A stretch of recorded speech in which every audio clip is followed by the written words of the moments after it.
drones traveling, over rivers to try to avoid detection for surveillance purposes, and then followed by missiles. Little Joe Lindsley. Joe Lindsley is quickly becoming an American treasure in broadcasting.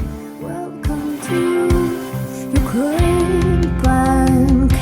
President Biden meets with Ukraine President Zelensky in Paris today. And Joe, I don't know if you got to see the video of Zelensky and one of the Normandy veterans, and the veteran was hugging and thanking President Zelensky for what he's doing. It was very emotional.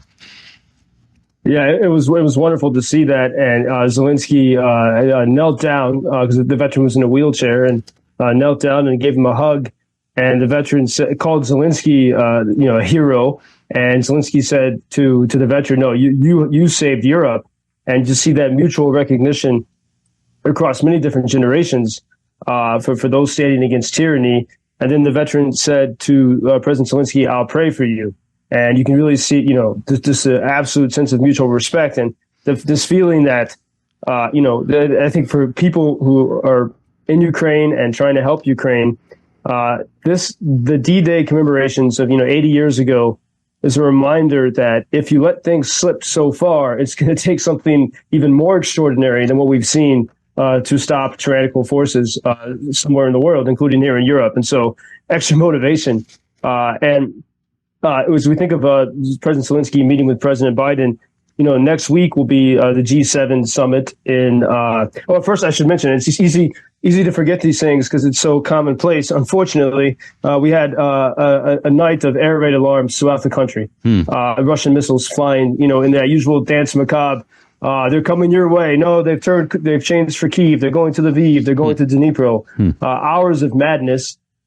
Drones traveling, over rivers to try to avoid detection for surveillance purposes, and then followed by missiles. And so a very lively night. And it seems that what the Russians, lately in these sort of midnight attacks that went on to about 5 o'clock in the morning, they've not been hitting cities in the same way that they were, say, a month or several months ago. They're clearly looking for energy infrastructure and probably military infrastructure. And, with all the stories about will there be F-16s in Ukraine, even, amid that chatter, it seems that the Russians are clearly trying to hit military infrastructure, trying to look for it. So, the hope is that Ukrainians are able to hide their stuff well enough. But when it comes to, the electrical infrastructure, that's not, you can't move that around and hide it so easily. That's much easier for the Russians to target.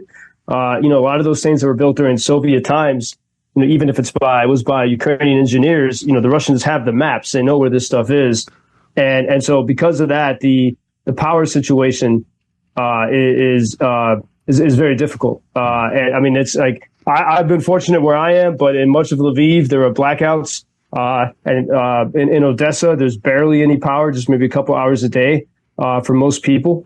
And it's anticipated that this is going to get worse, that people can just expect maybe a couple hours a day of power. So there's something where the Russians have, they've been very precise. But as we look at, think about this meeting, the meeting of President Zelensky and President Biden after the Normandy commemorations in Paris, and next week will be the G7 summit in Italy, and sort of very strategically, just right as soon as that summit ends, not far away over the border in Switzerland, President Zelensky has organized his peace summit. This really seems to be like a personal mission of his to get the world to come together, the free world to come together, and to find more strength and resolve. President Biden, the White House said that President Biden will not be traveling to this. It said he's going to a political fundraiser, but Vice President Kamala Harris will be there. And in the lead up to this, both to the G7, I think especially in the lead up to the G7, a lot of Ukrainians are focusing on one point as they get more adept at being political here as a matter of survival. And, there's a few surprising things that probably everyone forgets because it's so hard to really think about this. But, Bob, Russian oil still flows through Ukraine.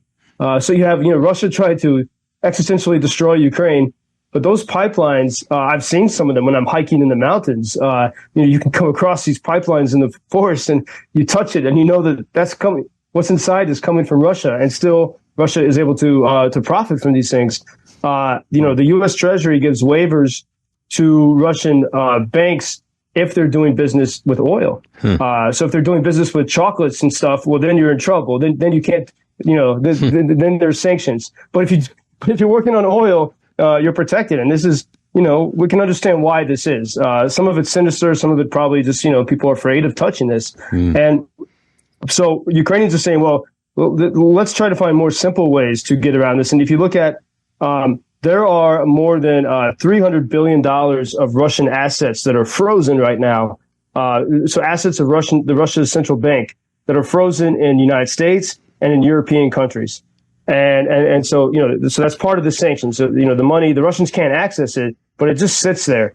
And so there's a stronger and stronger campaign now. And this is what is going to be a focus at the G7 and at this peace summit is why not use this Russian money that's frozen in the U.S. and Europe to fund the victory effort? And even just start with the rebuilding if you don't want to use that to finance weapons, but, to ease the burden on Europe and the U.S. to ease the financial burden. You have all this money, $300 billion from Russia. And, yesterday was the 1-year anniversary of that destruction of the Novokakhovka Dam in southern Ukraine, which it was so massive. It's really hard. I mean, still a year later, upriver from that dam, like near the city of Nikopol, which used to be a massive reservoir, really a huge body of water. It still looks like a desert. A year later, the ecology is so ruined and destroyed there. So many lives were upset. The best, one of the estimates of damage is like 14 billion, but it's really hard to put a price on it. So much destruction and damage. And so in light of that, Ukrainians are saying in the lead up to the G7, why not start taking money from the Russian, this Russian money that's just sitting there frozen in the U.S. and throughout Europe? Good question. And, so often in your history buff, this, it's many times about oil and water in wars. Who has the oil? Who has the water? I guess also, Joe, before I let you go, you're probably pretty happy, or the people there are pretty happy that French President Macron, after the D-Day commemorations yesterday, announced that France is going to supply Ukraine with Mirage fighter jets. Those are like the American-made F-16s, aren't they? Yeah, and it sounds like he wants to move quickly. And so this, the U.S., there's still a question if they want to send these fighter jets there or not. But Macron is wanting to move quickly, and he said the training can start in a few weeks, and it just takes a few months. So there's momentum there. And by the way, that medic we talked about earlier was killed while she was tending to the wounded. Yesterday in New York City, people gathered at Columbus Circle to sing songs in her honor. So it's great with good words from good energy from France and also in the U.S. to help Ukraine. Let's end on that good note and hope for more good news. We'll talk Monday. Thank you, Joe. Till Monday. Thank you, Bob. Thank you for introducing Ukraine on your social media pages. That's very important that much more people can get more information about the situation here and how everybody can help Ukraine to stay stronger and to save all the world. Що він сказав? Well, which side are you on? На чиїй ти стороні, Come on now. Oh, which side are you on? на чиїй ти стороні.